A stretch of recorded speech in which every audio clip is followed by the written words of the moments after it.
If you want a good espresso at home and you have a budget around $300–500, you basically have two options. First, a small classic espresso machine, or something like this. It's the Flair Pro 3. It's a fully manual, no pump, no boiler. Flair promises espresso that rivals much more expensive machine. But is it really better than a good little espresso machine? Is it great for someone starting out? I have used it as my only espresso machine for several weeks, and today I'm going to tell you where it clearly beats some $500, $1,000 machines and where it's a lot less practical in daily life. And most importantly, for whom it's a great first machine and for whom it really isn't. As always, this is a 100% independent review. My name is Colin and you are on Cafelat, the channel where we learn everything about coffee and home espresso. If you're in a hurry, let's start with a quick verdict. So, the Flair Pro 3 can absolutely make better espresso than a lot of small electric machines or even in the mid-range. But something to know, of course, it's slower, it's more manual,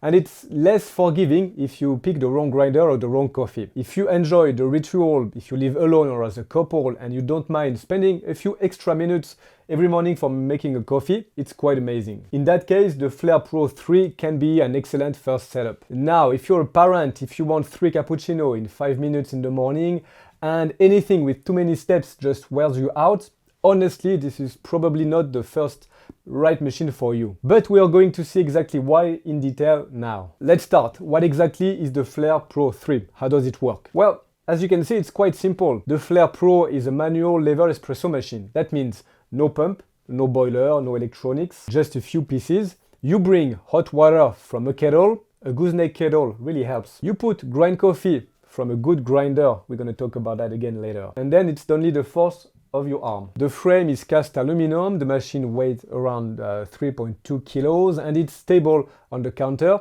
but it's still quite portable. It comes with a great travel case, so you can easily take it with you on holidays or wherever you want to go. Inside, you've got a 46mm basket. It's narrower than the standard 58mm basket. We have here the integrated pressure gauge, if I can remove it. So that means you can see the pressure in real time. And here we have a redesigned brew cylinder group that Flair markets it with a bold claim, no preheat, no preheating needed. Really, we're gonna see that in details. But that's it. As you can see, fairly simple. Now you might wonder, why use an espresso lever machine like that? What's the point? Let's start with the strength, because there are some real ones here. First, and I think the most important for me, is the cup quality. When everything is dialed in properly with good coffee and a good grinder, the Pro 3 can produce a very dense, very syrupy espresso. The 46mm basket is quite deep, so you've got a thicker coffee bed than the traditional 58mm basket. In practice, that gives you lots of body, lots of texture, plenty of oils and crema. Very classic espresso, a beautiful mouthfeel. I really like the result in the cup. It could also be a little bit more forgiving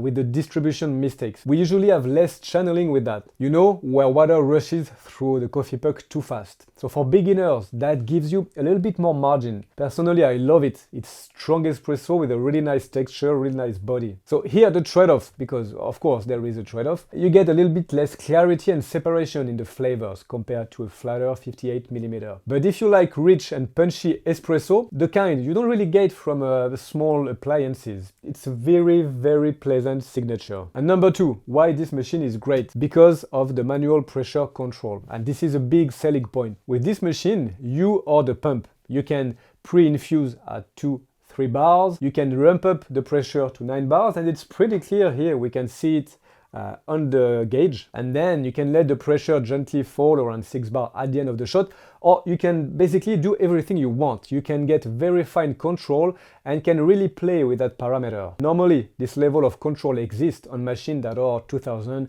$3,000. Here, for about $350, you can experiment with all of that. And it's not all. You can do, of course, the classic 9-bar espresso shot. You can try blooming espresso style with a longer pre-infusion. You can try a faster turbo shots with a lower pressure. So as you can see, you have a lot of control. And if you want to learn espresso, not just press a button, this is a real playground. Of course, the limit is it's manual. It's not as easy as pressing a button, and it takes some practice to reproduce your favorite shot consistently. And by the way, if you want to master espresso extraction, I've created a free guide you can go download it. It's in the description. It's free. You should go have a look. Now let's back to the third advantages of this machine. It is compact. It won't take over your kitchen.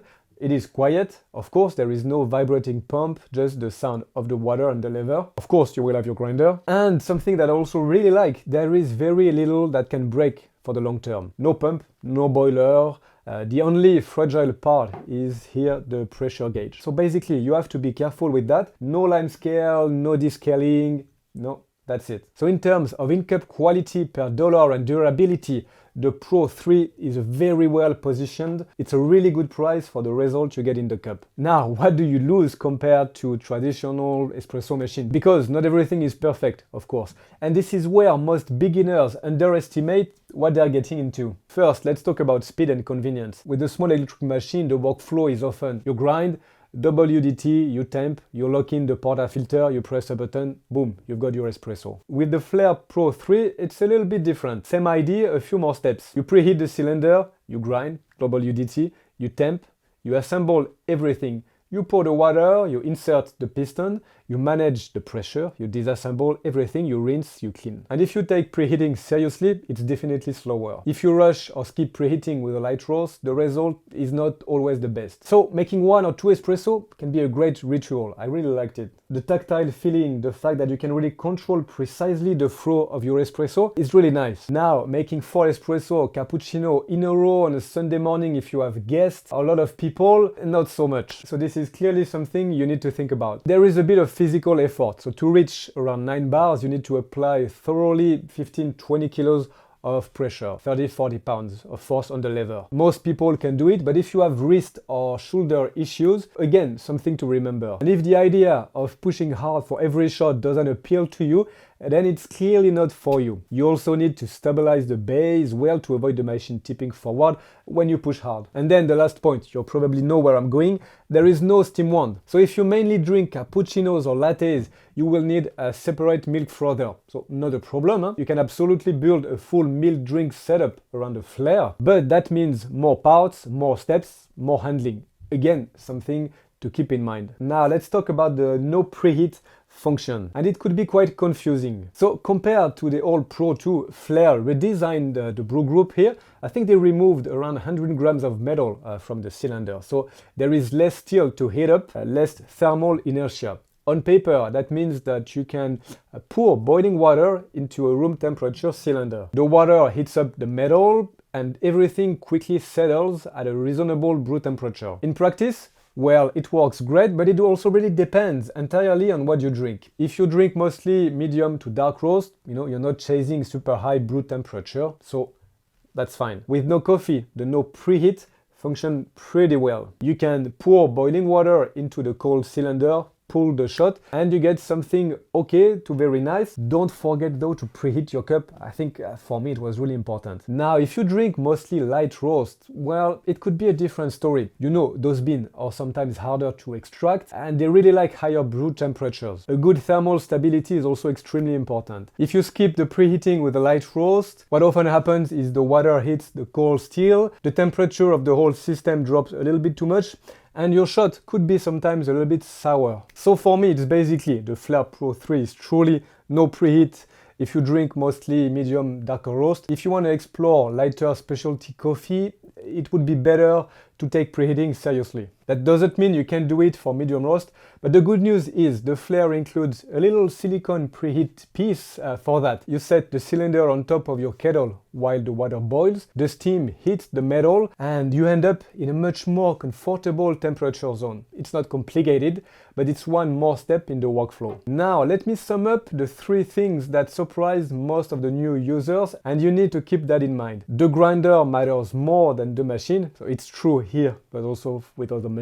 If you pair the Pro 3 with the basic imprecise grinder, you'll be fighting it all the time. So in reality, you need either a good manual grinder like an Espresso, King grinder, Timemore, or a pretty good design grinder again made for espresso. Without a proper grinder, you're not using the machine anywhere near its potential. It's actually completely useless. Now, surprise number 2, it's more of a ritual than an appliance. And I think some people love that. Others get tired after a month. Personally, I love it. I really like the feeling of it, but some morning busy with kids, in a hurry, it's not really the machine you want to use. And that's fine. But you know, handling very hot part, assembling, disassembling, dealing with a little bit of water sitting on top of the puck, it's not dangerous, it's not what I meant. But it's not, I press a button, I come back when it's done. So again, something to remember. Surprise number 3. Of course, the cleaning. Here it's not so bad. It's not the easiest or the fastest, but cleaning the Flair involved some step. You have to remove the gauge, you have to separate the cylinder from the portafilter. You have to deal with the water that sometimes sits on top of the puck. You have to rinse each part. It's nothing really complicated, you get used to it. But if you hate extra handling and steps, it can wear you down. But honestly, it takes like 1 minute after your shot. It's quite fast. Who should buy the Flair Pro 3? So let's be very clear here. I think you shouldn't buy this machine if you mainly drink milk drinks and you want to make them fast. If you have family guests, if you want to make back-to-back espresso, cappuccinos, again, not the best machine for that. If you want something that behaves like a simple appliance, not like a hobby. And of course, if you don't have or if you don't plan to buy a proper grinder, no point. So who is it really perfect for? On the other hand, I think the Flair Pro 3 is amazing if you're already a bit of a coffee geek or if you'd like to become one. If you like the idea of a morning ritual, again, not too long, maybe 1 or 2 extra minutes rather than a single button. And if you love amazing espresso, strong, punchy, beautiful body, amazing machine. And if you can see yourself taking your setup on holidays to a cabin camping, again, it's possible. So basically, you're trading here a little bit of time and a little bit of physical effort for an in-cup quality close to a very, very good machine at a much lower price. Very quickly, because it's important, a few alternatives to consider. If you want some kind of manual control but in a more fixed kitchen setup and easier to warm up, you will have to look at the Flair 58. Electrically heated group, standard 58mm basket, a workflow much more closer to a classic machine. Less portable, a very distinctive look, but almost no preheating and super simple cleanup, the Cafelat robot. And if you want maximum portability for hiking, backpacking, the Picopresso is also a great little machine. The Pro 3 really sits in the middle. Portable, very capable, with an excellent results in the cup. Final verdict, what do I think about the Flair Pro 3? Should it be your first espresso machine? As I mentioned, if you have a good grinder, if you are willing to take a little bit of time for each shot, then yes. As a first serious setup, it's a great option. It's cheap, you get a manual pressure profiling, a really excellent in-cup quality for a fraction of the price of a high-end machine. Now, again, if you want something faster to make a lot of drinks back to back, not the best option. So tell me, what do you think about this machine? I would be curious to know your opinion. You can leave me a comment down below. And if you want to go further, I link here a video where I show you a really budget espresso setup that can beat sometimes $700 machine. Thanks for watching till the end. Take care of your coffee and yourself. I'll see you soon on Cafelista. Ciao.